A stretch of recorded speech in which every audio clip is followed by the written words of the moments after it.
Switching topics a bit. Obviously, we're here at the Danny Garcia Malignaggi fight. Yep. Garcia's resume at 140 is pretty solid. Yep. Should he beat Malignaggi? Is that tight? Is that fight enticing enough for you, or big enough for you to take him on before the end of the year?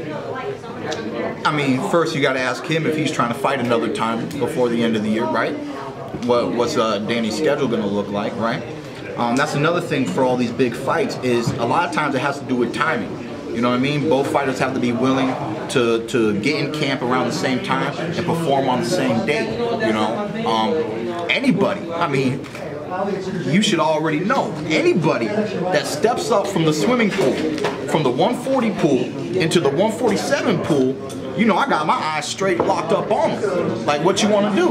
You know what I'm saying? Because you ain't really going to do nothing without talking about me eventually. Or you talking to them about me, so someone's going to talk about me. You know what I'm saying? I'm a bad man. You know, I'm going to stay a bad man. I got nowhere to go but at the top. I plan on taking over the welterweight division.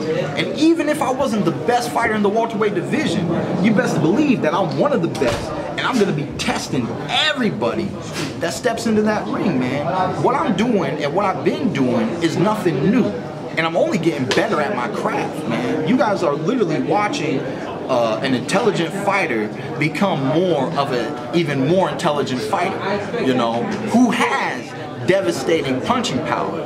You know, I have really enjoyed evolving. My last fight, it got stopped in the 7th round without a knockdown, right? So some people wonder, you know what, oh, Thurman really didn't hurt him or whatever.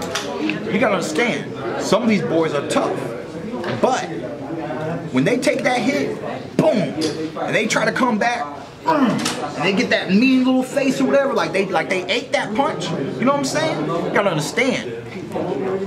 They're not eating regular punches. They're walking through bricks. And some fighters can take a brick. They might take 2 bricks. And I call those kind of fighters brick-headed, okay? Now what happens when you take 1 brick and another brick and you smash them together? Guess what? Both bricks start to crumble, right? That's why I have so many hand injuries, okay? That's why I've had shoulder injuries, because my power is so devastating that it doesn't only hurt my opponent, but it hurts the person that wields the power. It's physically overwhelming for my own body. So when Collazo was walking through some of those big punches, he was walking through bricks. In the 7th round, I know for a fact that I shook him up 3 times. He was already cut up. He got double cut.